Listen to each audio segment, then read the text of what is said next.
એટલે આ મંચ ઉપરથી આ એક બે વાતો હું કહેતો ફરું છું કે સાહેબ મહારાણા પ્રતાપ પાસે ચેતક નામનો ઘોડો હતો એ બધાને ખબર છે, પણ એ ચેતક નામનો ઘોડો સુરેન્દ્રનગર જિલ્લાના ધાંગધ્રા તાલુકાના રાબાશાંખના ચારણોએ ખોડુ નામના ગામમાંથી આપેલો ઘોડો હતો. આ કદાચ કોઈને ખબર નથી. આ ગુજરાત છે. એટલે હું મારી પાસે જે ગુજરાત છે એ વાત મારી તમારી જ છે, પણ ઇતિહાસના પાનામાં હાંસિયામાં ધકેલી દીધેલી બે ચાર વાતો એવી છે. 1942 થી 48 નો સમય, બીજા વિશ્વયુદ્ધની ખતરનાક શરૂઆત, અને પોલેન્ડમાંથી 500 સ્ત્રીઓ અને બાળકો ભરેલું એક જહાજને ત્યાંના ધોળિયાઓ જહાજમાં સ્ત્રીઓને અને બાળકોને બેહાડી દે, એમ કહી દે કે જાઓ દુનિયાના જે દેશમાં તમને હાચવે અહીંયા રહેજો, વિશ્વયુદ્ધ પૂરું થશે પછી જીવતા રહેશું તો આપણે પાછા મળશું. કારણ કે પેલા વિશ્વયુદ્ધમાં અમે હાર્યા પછી તમારી ઉપર બહુ અત્યાચાર થયો હતો. We don't want to repeat the history.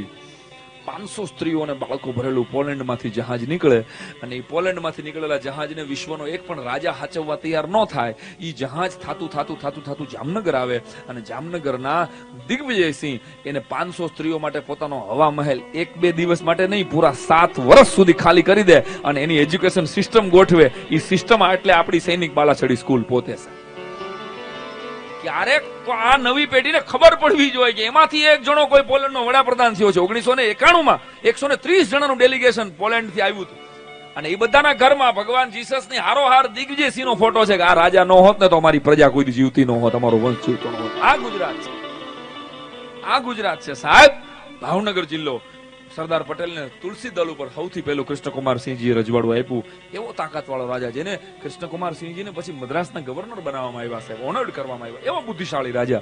1965 ની સાલમાં કેસી પટેલ સાહેબ સીડ નામનો એક ધોળિયો બ્રાઝિલ થી કૃષ્ણકુમારસિંહજીને મળવા આવ્યો, અને એને કીધું કે રાજા હિઝ હાઇનેસ તમે મને કોઈ એવી ગિફ્ટ આપો કે મારું બ્રાઝિલ તમને યાદ કરે. બહુ વિચાર્યા પછી કૃષ્ણકુમારસિંહજીએ પોતાની પાસે ભાવનગરની ત્યારે પણ ગીર ગાયો બહુ હારી અસલ ઓલાદની ગીર આજે પણ છે, અસલ ઓલાદની ગીર ગાયો.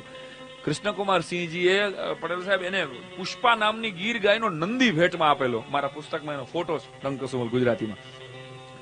અને સીડે ત્યારે બ્લેન્ક ચેક 200 રૂપિયાની કિંમત એની હશે કદાચ, પણ તોશાખાનામાં 10,000 રૂપિયાનો બ્લેન્ક ચેક સીડે ત્યારે મૂકેલો કે મારાથી મફત ન લઈ જવાય. પુષ્પાનો નંદી અહીંથી બ્રાઝિલ લઈ જાય. સાહેબ વાત હવે શરૂ થાય છે.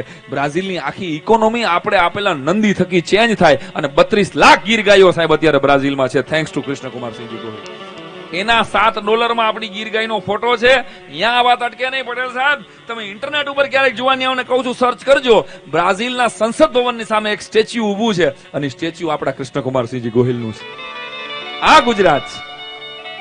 સ્વામી વિવેકાનંદ શિકાગો જાય એ બધાને ખબર છે, પણ એ પેલા સ્વામી વિવેકાનંદ જેતલસર નામના ગોંડલ અને જેતપુર પાસેના એક નાનકડા ગામડાના રેલવે સ્ટેશન ઉપર રાત રોકાય, અને એના રેલવે સ્ટેશનના સ્ટેશન માસ્ટર હરગોવિંદ અજરામ પંડ્યા નામના એના વંશજો હજી જેતપુરમાં જીવે છે, અને ઈ એને મળે.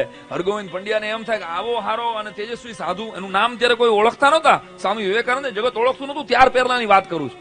પોતાની ઘરે લઈ જાય, એની હારે ચર્ચા કરે, અને ચર્ચા કર્યા પછી હરગોવિંદ અજરામ પંડ્યા નામનો સ્ટેશન માસ્ટર પોતાના ઓશિકા હેઠેથી ધ હિન્દુ નામનું એક મેગેઝિન કાઢીને બતાવે કે શિકાગોમાં આવી કોઈ ધર્મ પરિષદ છે ને તમારા જેવો તેજસ્વી સાધુ જો ભારત વતી શિકાગોમાં જાય ને તો આખી દુનિયામાં ભારતનો ડંકો ગાજે. આ શિકાગોની ધર્મ પરિષદનું પહેલું કેણ આ પબ્લિસિટી જો હરગોવિંદ અજરામ પંડ્યા નામના ગુજરાતી સ્ટેશન માસ્ટરે ન બતાવી હોત તો સ્વામીજી અમેરિકા ન પહોંચ્યા હોત. આ ગુજરાત છે સાહેબ.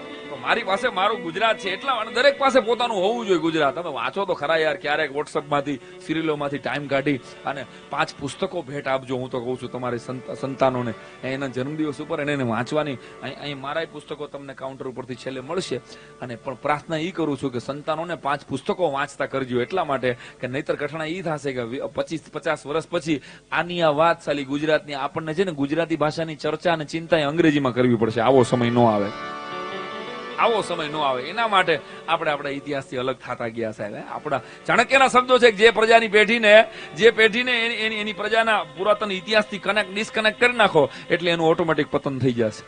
10,000 વોટની એલોજન હોય આ અજવાળું ત્યારે આપી શકે જ્યારે એને કનેક્ટ કરવામાં આવે ત્યારે. સાહેબ એમ તમારી આવનારી પેઢીને તમે આ સાહિત્ય, આ ડાયરા, આ સંસ્કૃતિ સાથે જોડશો જ નહીં ને તો પછી કોઈ દી અજવાળું થવાનું નથી. લખી લેજો. We are the last generation.